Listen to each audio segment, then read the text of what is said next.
My name is Michael Belcher. I'm a cinematographer, and one thing I'm obsessed with is time. I'm always afraid of wasting it. I try to squeeze every minute out of the day, and if I'm going to sit down and watch a movie, that's usually at least 90 minutes. And that's an investment, I think, of my most valuable resource of time. So I usually try to watch movies that I feel I can learn from technically or emotionally or culturally.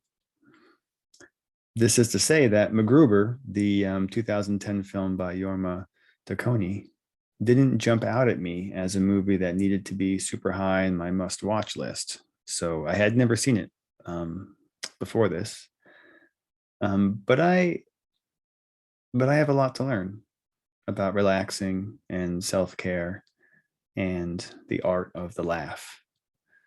And I think there's a lot I can learn actually from films like MacGruber. And I'm thankful to gaffer turned producer Danny April for choosing MacGruber for this conversation.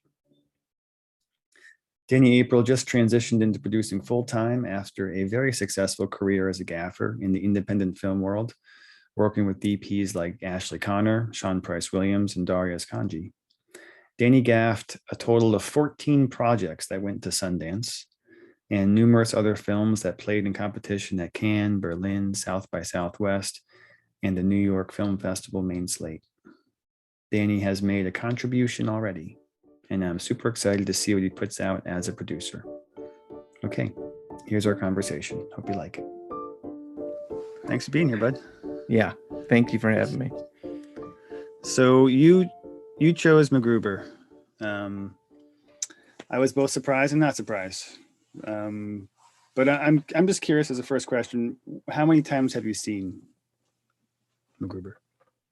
I watch it a lot, not every month, but I watch it here and there if I want to just feel good and just have fun. But every year on my birthday, I watch it and I make my wife watch it with me because she hates it so much. And that it is a way for me. She's like, do whatever you want on your birthday. And every year, my birthday, I make her watch it with me. And she hates it more. It grows each year of the hate.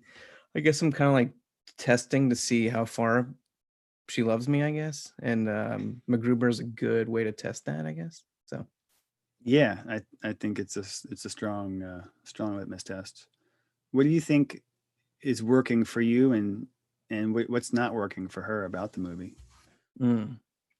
Well, I think it comes down to me, and the reason why I love the movie so much is I grew up watching a lot of action movies. That was what I grew up with. Steven Seagal, Jean-Claude Van Damme, Arnold Schwarzenegger. And so I think it brings me back to that a little bit. And it's definitely like a parody of those films. So it's a guy's movie. It's a guy's movie. It's extremely violent, crude. Um, yeah, so it makes sense. Also, my wife is a social worker who doesn't like violent things in general. So, and I know this movie so well. I know all the violent parts that are coming up, and I can easily tell when they're coming. Um, we were gonna watch Basic Instinct last night, and I looked up Common Sense Media, which is like a website that tells you how violent things are, and they just were just straight up like, it's all violent. I was like, oh, I guess I can't watch this movie then. One review said, as an adult, I almost wanted to vomit because of all the violence. I was like, great, it's good to know. I didn't know when the violence was coming, so we couldn't really watch it. But MacGruber, I know exactly when it's all coming. So, But isn't there something about it that is sort of it's self-conscious enough to sort of point out the violence and the masculinity, or you know lack um, thereof. yeah, yeah, the sort of just the misguidedness, I guess, of a lot of stereotypes that we have around action films and those characters. So I feel, it feels like it's self-aware. It's like the stuff is violent, but it's it's campy. Right. Yeah. Yeah. They are definitely it feels like people that grew up with you and me roughly around the same age, but who also can make fun of it. And I definitely MacGruber as a character is the opposite of Steven Seagal, who is kind of is sort of slick and smooth, and MacGruber is not that whatsoever. To me, it feels like, I don't know, what people must have felt when they watched a Mel Brooks film, watching Blazing Saddles or something, where it's like a parody of a type of film. And so Hmm. what got me into movies was like Terminator 2 and stuff. And to be able to work on a movie like that, which, I tend to work on kind of sad, serious stuff, with a lot of apartments in Brooklyn. To just have fun and blow shit up would be really, really fun. Um, and yeah, and so, when I come home and I tell my wife what I did at work, and I, try to make a difference with the art I make, um, you know, I think it'd also be fun to go, yeah, we just wasted so much money and just blew up a car. Um, that's also necessary to kind of have that balance. So Yeah, that's yeah, that's certainly when you said MacGruber, the first thing I thought was, I know you to be an especially sensitive and artful human, and how did I turn out this way when I started out watching Steven Seagal movies? I think we all kind of did. I mean, for sure. you didn't grow up watching like Maya Deren films. You probably watched the same stuff that I did, which was like violent, super masculine. Like Steven Seagal, like punches people in the balls like in every one of his movies. He's just so violent and kind of an awful dude. We turned out okay, I think. Well, I'm curious what you think about this because I would say my background in terms of watching movies is almost identical. Rambo, all parts, like Chuck Norris, Delta Force, Prisoner of War, all that extraordinarily violent stuff. And then thinking about now as an adult, the way that that's, kind of still in my body somewhere.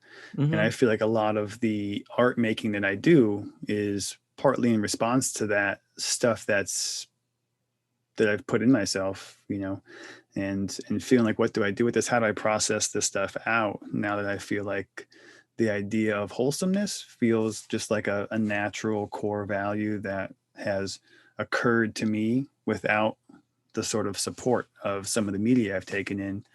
I feel like a lot of the work I do now is sort of in a way in response to all that toxic stuff that I took in before I really had the ability to understand it and put it into a proper context. Right. Or have a choice. I mean, I feel like at a certain age, like there wasn't that much out there that was sort of mainstream that, you know, I remember like Babe was a movie around then. But if you were a boy, you were made fun of. And Terminator 2, I remember watching, and it like didn't win all the Oscars. I remember being younger, being like, "What? Why didn't it win all the Oscars? This is the greatest movie ever made. What's going on here? Got robbed. What are you talking? This is the only movie." Um, yeah. So yeah, there wasn't. Yeah, I think completely. It is a response to things. I know that you are a father, and I'm we're thinking about all that stuff too, and what we think about what we want to like put our kids through and have them watch. And um, I don't think I'm gonna have my kids watching Cassavetes at the age of 5, but there's probably middle ground there. Maybe MacGruber is that. Probably not, but um, Well, how strange would MacGruber be without the context of without the irony, right? no, right, right. Without the irony, it's just a really. I mean, MacGruber is the bad guy in the movie.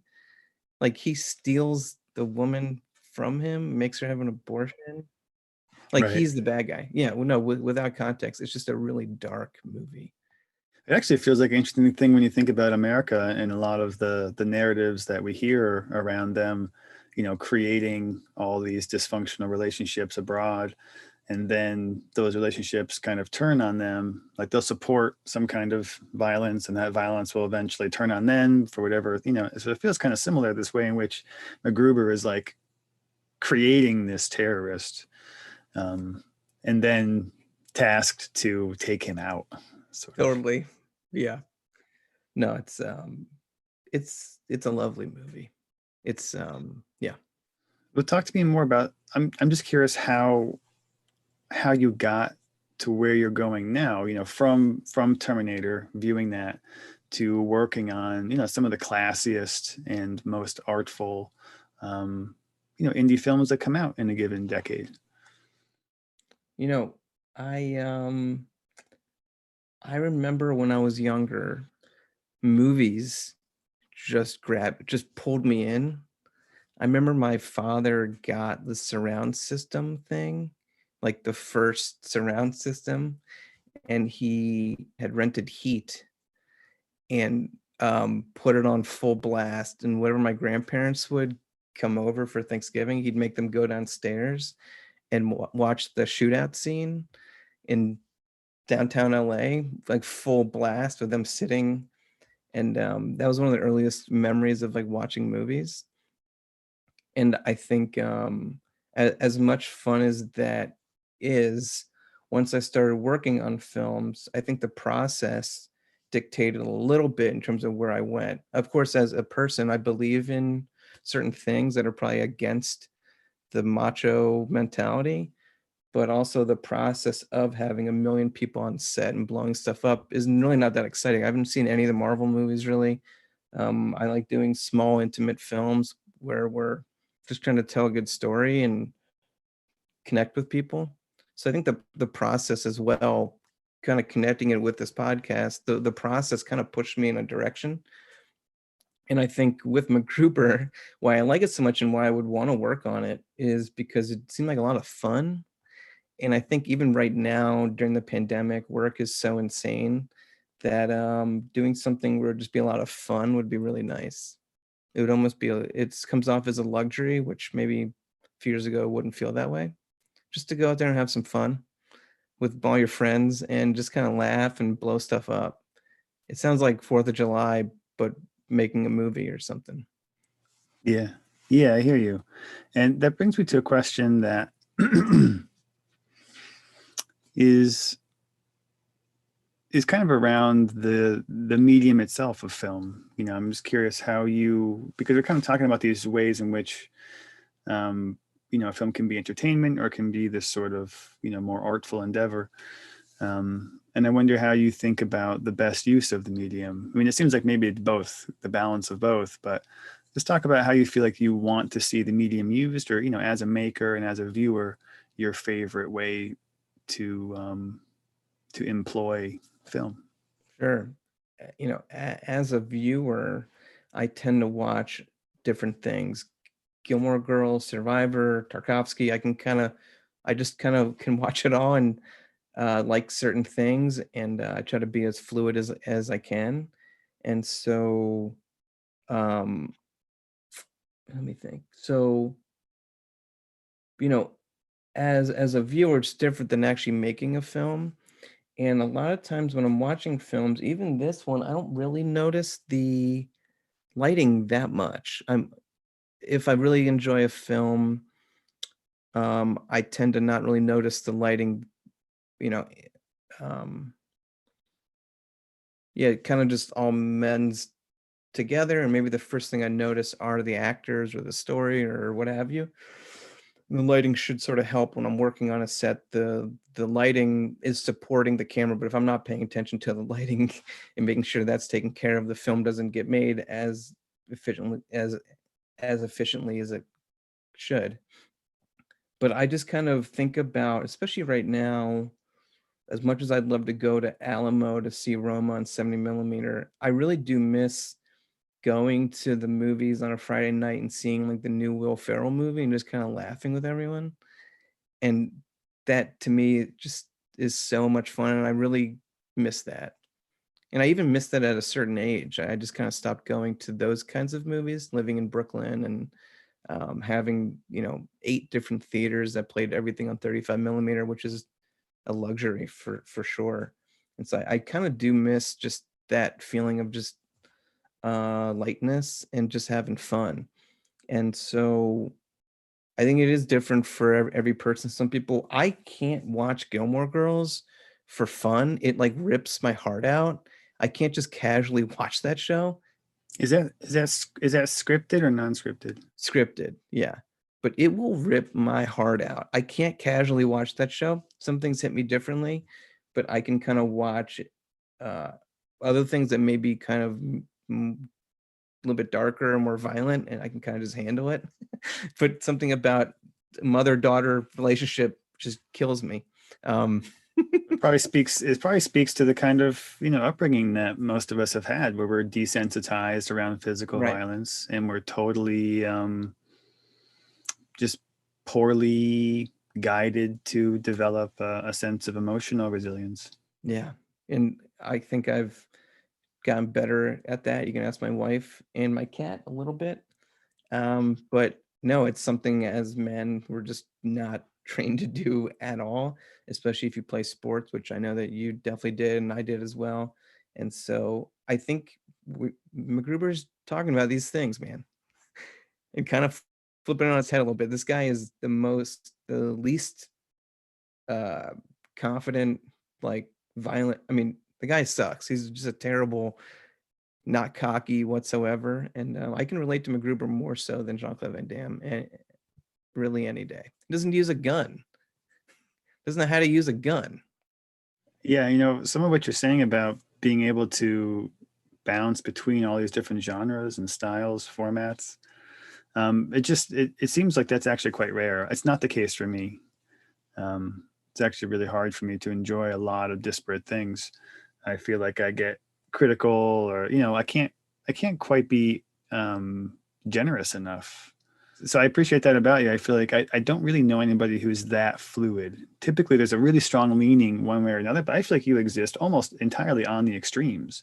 MacGruber is in strongly in the side of camp, and something like a Tarkovsky film would be on the far side of you know narrative fine art. I tend to, and I don't mean to over exaggerate. I truly enjoy all these kind of different things, and I find I can't really explain why, but I can definitely watch a reality show or whatever. But I definitely get really angry at things that don't really go for stuff. And a saying I tend to have on set with certain people is fortune favors the bold. And I tend to kind of go for those things and definitely roll the dice on a lot of different things.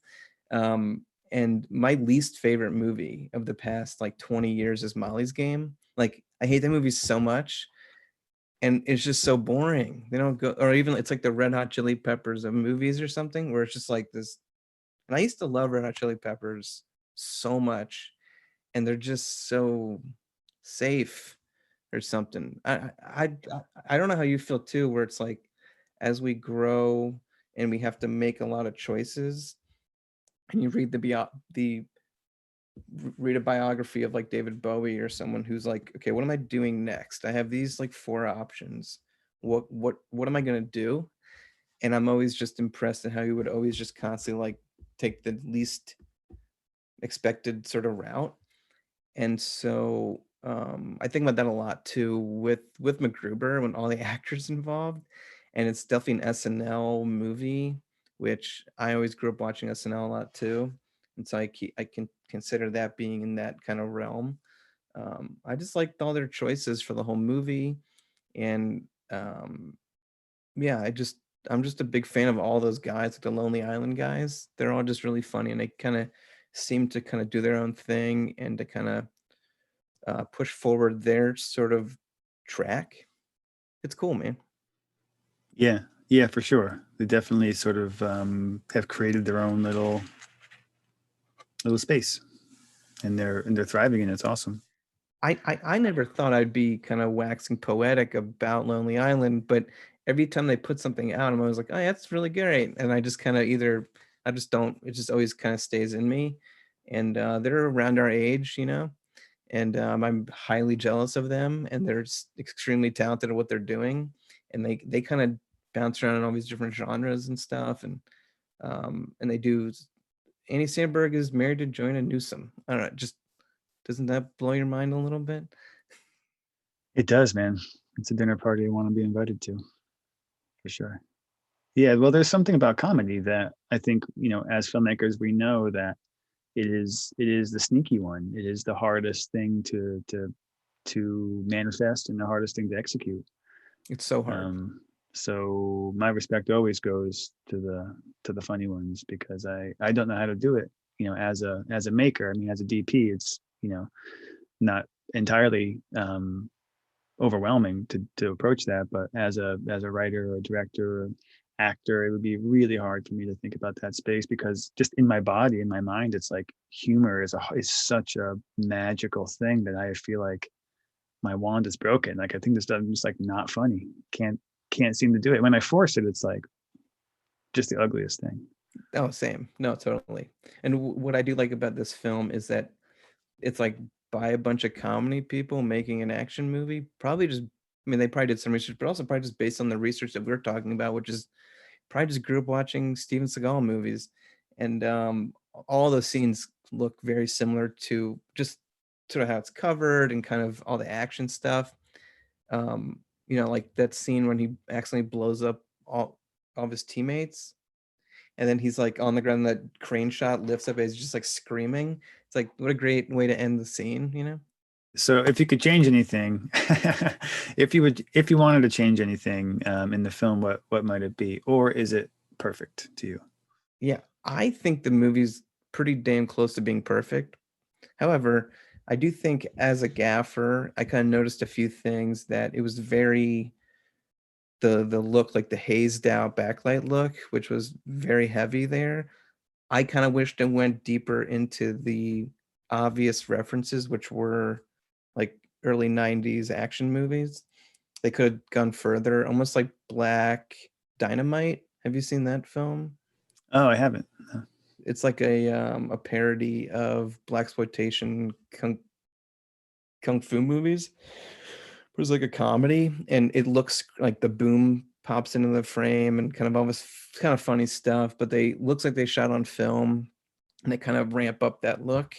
And I don't really know what the look is of like early 90s action movies, but this felt very much like 2010 hazer, like tons of haze, sun backlighting every which way you go, which we definitely used to do, I'm sure, even 5 years ago, or maybe even now I still do it. A lot of hazer, backlight, lens flares. Um, it definitely dates it a little bit, and I kind of wish they went further into that look. But I still think they did a good job of like kind of with the camera movements, at least they kind of nailed sort of that vibe, especially like the crane shot and the music and those really dumb shots of Val Kilmer and stuff. I thought they did a good job, but I just wish they kind of went deeper with that look. So Yeah, it's tricky. I'm happy you brought this up because I think there's pieces of it that feel really perfect. Like some of the backlight feels great. It feels appropriate. And some of the flares, it's almost a little bit more Michael Bay than it is maybe, early 90s action. Um, so I feel like there are pieces of it that do work. The drama of it, the strong choices, but then there's something about the digital look of it, the cleaner, crisper look. That's tough. And I think Brendan Trost has done in his films since done an amazing job actually at giving an organic feel to digital. hmm Um, yeah. but like in this one, he was keeping it almost like a really fat negative sort of feel. It has a hmm real like blacks right. kind of. Yeah, Michael Bay keeps coming to mind, or John Schwartzman. Um, Right. Yeah, where the camera's always moving, lens flares out the wazoo. Yeah, just yeah, the camera's always moving. The camera does not stop. There's like a million cuts, a million angles from just Nick Cage talking to someone at a table. Or somehow there's like 15 shots in a minute. I'm kind of glad though they didn't do that in a way because it's just kind of an easy movie to watch, and sometimes that's okay too, because it is kind of catering towards a certain sort of crowd. And as much as I want to, on sort of every film I work on, I want to push for as moody or whatever you want to call it as possible. A lot of times my job is to very much connect the lighting with the story, or at least kind of there's like another force at work there, which is does it all kind of fit together? And I do think this fits together. Like the movie, the camera work was funny and it did its thing, but it wasn't going super nuts with it. And so I think as a gaffer, of course, there are plenty of movies like I wish it was darker, I wish we couldn't see their face or whatever. But The camera should be kind of doing all the work there with the blocking, and as a gaffer, I should just be supporting it. Hopefully, I work with a good cinematographer and a good director, but sometimes it's not even about them. It's just like this, no, sort of like the look needs to kind of be a different thing than just setting the tone or whatever. And I feel like this movie, it was probably their first big budget movie. They went with it for the jokes. The jokes were so vile that I was kind of like, you guys already knocked it out of the park. I don't really need more, but if I'm gonna be super critical about it, you could have done more with the look. But I feel like the movie itself is great. So yeah, and yeah, I like the point you were making about when you're doing the lighting, thinking about how it's going to be working with the composition, the movement, the blocking, the performance, and if everybody's on the same page, you kind of know what tone you're going for and what tone you're trying to maintain continuity with throughout the project. But I like what you brought up about just thinking about how much of that lifting you're going to do, right? Is how much of the heavy lifting for establishing tone is going to be done with the lighting? Because there are probably some scenes or some shots even where just like, okay, the lighting is kind of doing the heavy lifting here, or it's like, oh, we have this big move in there, so the lighting is going to just kind of support the rest of the elements which are going to execute and establish the tone. Um, how do you navigate that on set? Is it just sort of feeling? Does anybody ever talk about it directly in those ways where it's like, you know what, the lighting's going to have to be a little bit more general here because we're kind of getting the effect from this or from that? Does it ever get discussed? I don't think, in my experience, it's never been really directly discussed, as in like which element is going to pull more weight here. sure. I think um a lot of times it comes down to when we need to move on, when we need to start shooting.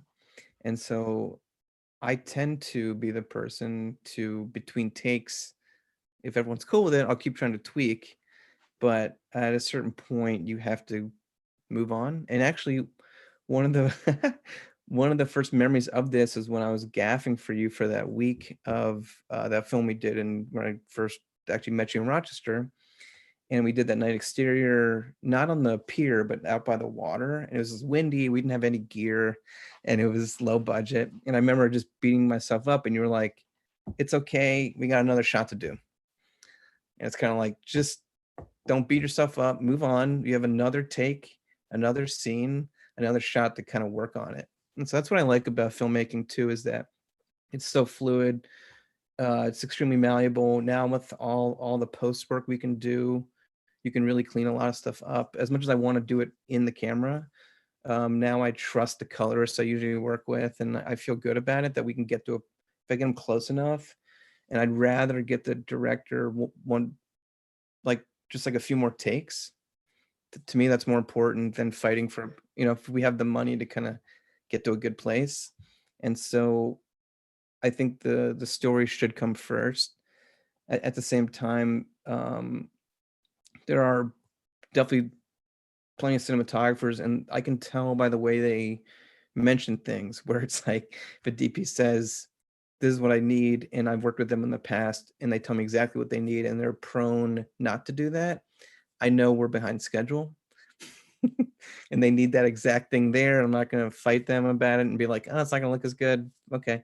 But if they're like, "Have fun," which happens a lot too, I kind of know we have the time, or the actors are cool, or the schedule allows us to kind of spend the whole day on one scene or something. I did this movie, Her Smell, and in one of the scenes we had all the big actresses in the movie in one scene. It was like Amber Heard, Cara Delevingne, Ashley Benson, Elizabeth Moss. They were all in one scene together, and we were trying to break up the schedule. And we were referencing this Fellini movie, Juliet of the Spirits, where we were giving each person a different sort of backlight. We're lighting the background of them, but we're trying to keep the light off their face. And we're shooting on 35. So we really wanted to make sure, like, as much negative as we can around the camera, just so that we couldn't have any light on their face whatsoever. You just saw the outline of their hair. And this is towards the end of the film. So you would hope that the audience kind of knew who the characters were at that point. And so I kind of knew we really wanted to do this. Me, Alex, and Sean, the director and the DP, were like, we really want to make sure this works for each actor. There's like 8 actresses. And we're also like, wouldn't it be cool? Because they've never been photographed this way before. They're always used to these like close-ups. Like, wouldn't it be cool to like photograph Cara Delevingne with you can't even see her face? We should just let's try it. And so we did the blocking, and the actresses said, without us kind of saying we wanted to do, that they wanted to shoot this fairly quickly. And as you would know, each setup is going to take like an hour. I mean, because each shot has to be lit completely differently. It's not just like you do a softbox above. It's like backlight, and we don't know if the camera's going to be moving or not. And so we're just like, I just have to do a bunch of menacems, which I really don't like to do on set with a lot of actors, but we just felt like we really needed to kind of nail it so that there wouldn't be any spill or whatever. And we just kind of told them that we wanted to do this, and they were totally cool with it. And then we just did it, and it took us the whole day. And we were like, the lighting is really going to sell this scene. Unfortunately, it's going to take us forever. And I had to say it in front of everyone, and they were cool with it. So it just depends on the project and kind of knowing what kind of space you're in. But typically for the beginning of my career, that would never happen. And I just kind of used whatever was available in the room and supported the directors and the cinematographers and the actors and made them feel comfortable. And that usually got me pretty far in um, if the lighting is connecting with the story, it probably means there's a good chance it'll land better than it does just by being a cool backlight. If there's no context with it, then what's the point? Then it's just like a music video or something, or like a really bad music video. There are awesome music videos out there, but that's how I felt. And I started out by using those skills and kind of focusing on that. I got to a place where people were able to trust me and go, I'm here for the right reason. If I need this lift or something, I'm not doing it because I want to take a photo for Instagram or something. I truly think we need it because we can't see anything. Or like I need these extra people, and I've proven with certain line producers or UPMs that go, I don't want to do this. I want the sets to be really small. I would love it if I didn't need like 7 additionals tonight, but it's like we need to light this beach. Yeah, there is something about the just negative assumptions that you might run into, because there are cases when people abuse their power or just want to be cool or just want to play with a big toy. And it does make it a little bit tricky for the rest of us who are just like, how efficiently can we create some meaning here? Yeah. And it's not all that. I'm not going to argue that smaller sets are always better, especially looking at MacGruber. There's no way you couldn't do this without like special effects teams and safety people and all that stuff. Lots of like incredible amount of body doubles, I'm sure, and like stunts having to do with multiple people cleaning up. Each stunt takes forever to do, and you need to do it right and safely, and you need a lot of props people keeping track of how they held the gun each time. Just insanity. So I'm not arguing against that, but I do come from a world where as a gaffer, I was the gaffer, the key grip, sometimes camera assistant, sometimes second AD all at once, just kind of pushing the movie forward. And so at times when I watch films, of course I can like the lighting and I pay attention to it, but usually if I like it the most when it connects, even if it doesn't even look that good. It just kind of helps the story, and maybe that's why I can watch Law and Order SVU religiously every week, even though hope, if you're listening and you work on that show, thank you. But also that show is garbage. But um, I love it. There's a good kind of message behind it, and I feel like that sort of overrides kind of everything else in the show. Ice-T is a great detective. He's just trying to help sexual assault victims, like get off his back, man. You know. In MacGruber, is there a favorite moment for you, like a favorite gaffer moment? Does anything come to mind? We're just like, ooh, that setup, got that one right.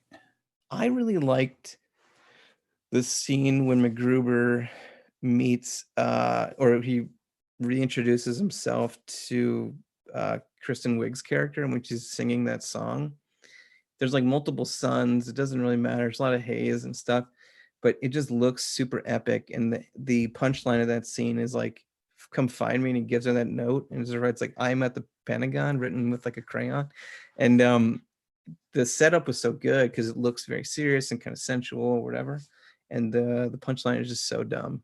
It's just so stupid. Yeah. They nailed that counterpoint because that really does feel like an 80s sort of like, lovemaking scene or, pre-lovemaking scene.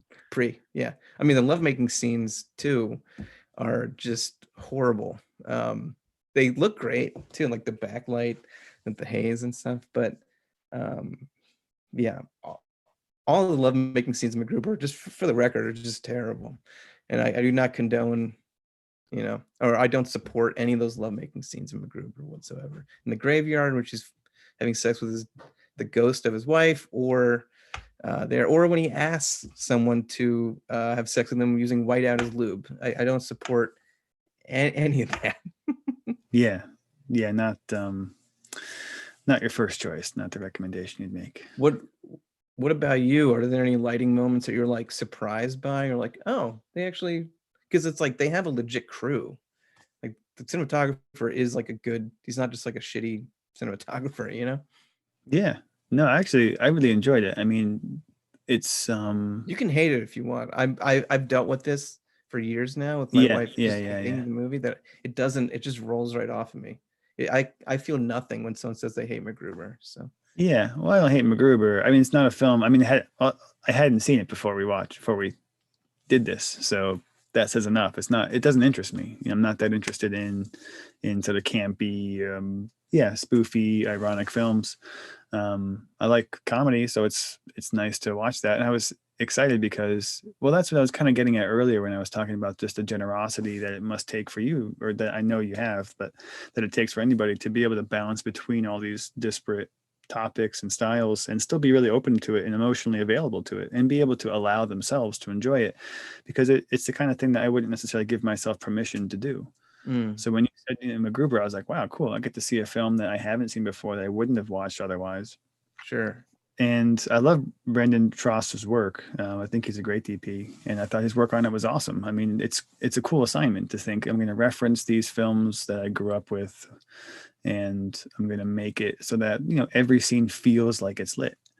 And that's a fun thing to do because you get to sort of let your technique, because a lot of times I'm working in a way where I'm like, I want my technique to be invisible, but I'm trying to like let the emotion of the idea pass through without any of the artifice being even hinted at. I mean, the artifice has to be invisible, and then I'm seeing how much emotion can I push through before it becomes too much where it brings the artifice with it. And I feel like this is one where it's just like, well, the artifice is part of the joke, is part of the whole texture and tone. So yeah, I thought it was really well executed in that way. I actually used this movie as a reference when I gaffed a movie for the Daniels with Ashley Connor, or for Daniel Scheinert, part of the Daniels. We did Death of Dick Long, which is kind of like a hoax, like sort of a parody on like Fargo or something, like a murder mystery, like country thing, but it's like kind of funny too. And I just thought about this movie, at all times, being like, well, the more serious we take it, like actually the funnier it would be. Mm. So I was like using my skills to be like as unironic as possible, but that would actually make it funny. And like there's a shot at the end, similar to Fargo, right? Where like this woman's like crying by the window and she like looks down at the trash can. It's like a thing of like Arby's French fries, and we did like a zoom in on it. It's like we lit it so well, like a very like crime thriller, like super Far Side underlit thing from the kitchen bouncing off the sink and stuff. And yeah, it's just really funny because it's just like a thing of Arby's French fries. So it's like it's like using our skills for evil or something. Yeah, yeah, totally. And it's one of those things where just any assignment that we get, I feel like just gets us more experience, makes us better at it. Well, as working as a gaffer, depending on who I'm working with, some cinematographers are a lot more open than others. Some know exactly what they need, and my job is more of just like a technical advisor, or sometimes if they're super technical about it, I'm the one that go, hey, let's just like let the spill kind of do its thing and kind of be the one that fills in the gap of maybe you're too kind of in tune with sort of like making tons of lighting diagrams. I'm like, let's just see the blocking first and kind of be the guy that kind of just helps them. And sometimes certain DPs, maybe like Sean Bryce Williams, who doesn't do lighting diagrams and he's just kind of all over the place. I'm the guy that's like, all right, let's make sure we have our gear on our truck and kind of make sure I can kind of just keep up with his like kind of nuts stuff. And so as a gaffer, I have learned to work with completely different styles because that's my job. I need to kind of like execute a sort of a look.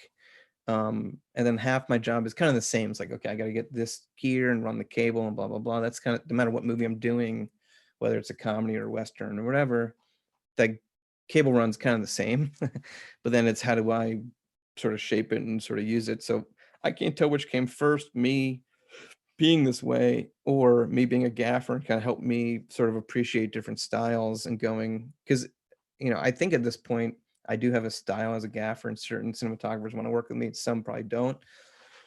But for a while it wasn't like that. I just had to kind of take whatever job paid me the most so I could live in New York still. And some were web series, some I did this like casino online casino game where I literally lit the um like the animations within the game. There's like real people dressed as like Zeus, and I had to like light it like that. And so if you won, Zeus would give you a thumbs up or whatever. Just did whatever you could in New York to kind of learn and do your best and get paid. And so part of that too, I think, got me to a place where I can be like, oh yeah, I can appreciate. I worked like a few times. I'm sure you've done this where you're like watching television, you see a commercial, and you're like, oh yeah, I worked on that. Like that looks so familiar, but I like forgot I even worked on like this dog food commercial. And just with all those styles, even as a DP, I'm sure you really have to kind of just, get good at just like working with different voices.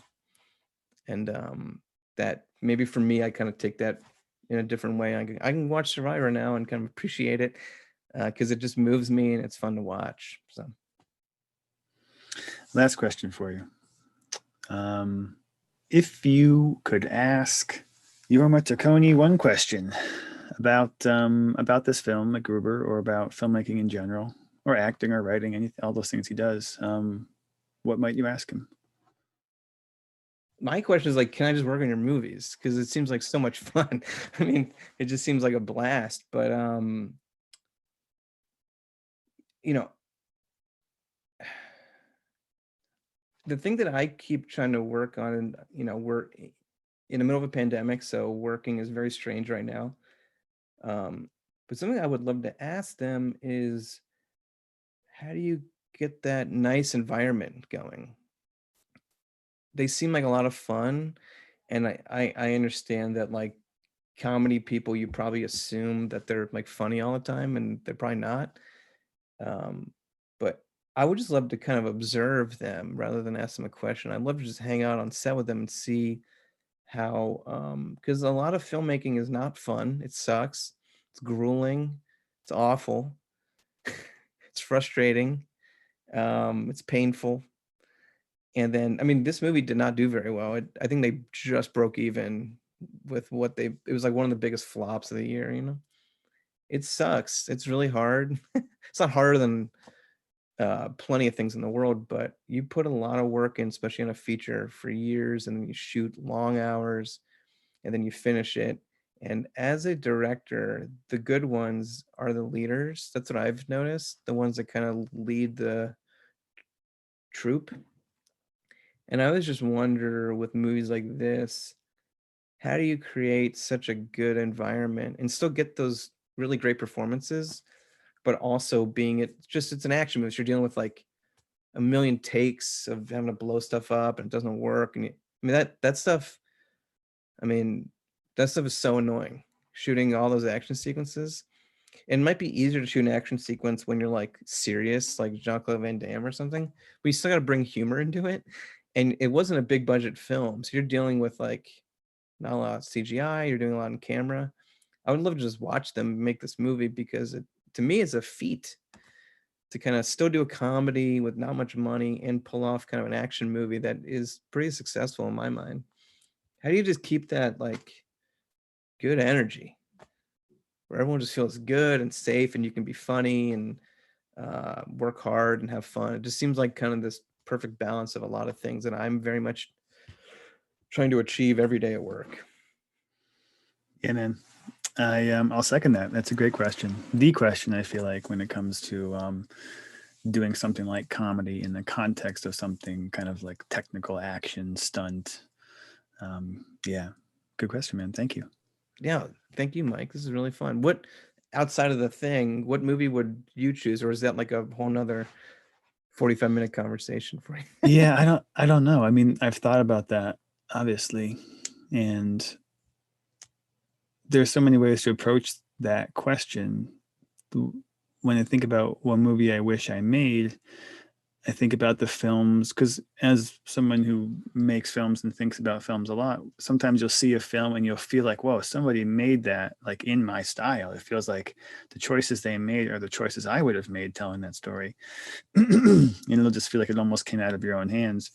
And I felt that maybe the most strongly about the film Hunger, the Steve McQueen film, just the sort of I the way can that he completely see blended that. the kind of lyrical and the formal had this kind of perfect balance. And so I feel that way about that film. But then there's films that I wish I made that just moved me so much or changed my life.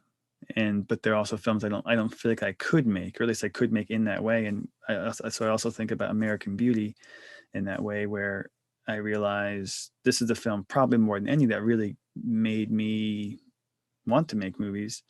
And it's also a film that I realized that I could never light in that way, right? Like Conrad Hall's style is not my style, and I don't have the skill set now to do it. It'd be very unnatural for me to try to execute something just like that. Although I admire it tremendously. And even like the directing, like the filmmaking of a film that's that mature and that complex. Maybe I'm getting there now at this age, but there's so much emotional maturity in that film that it would be a real challenge to think that I could do it. It's such a masterwork, and the script is so good that I think it would be. I tend to doubt that I could handle it. It'd be too rich for something that I could really operate. Probably be too much. I don't think I could do it justice. Certainly not the justice that has been done to it. Which I'm grateful for.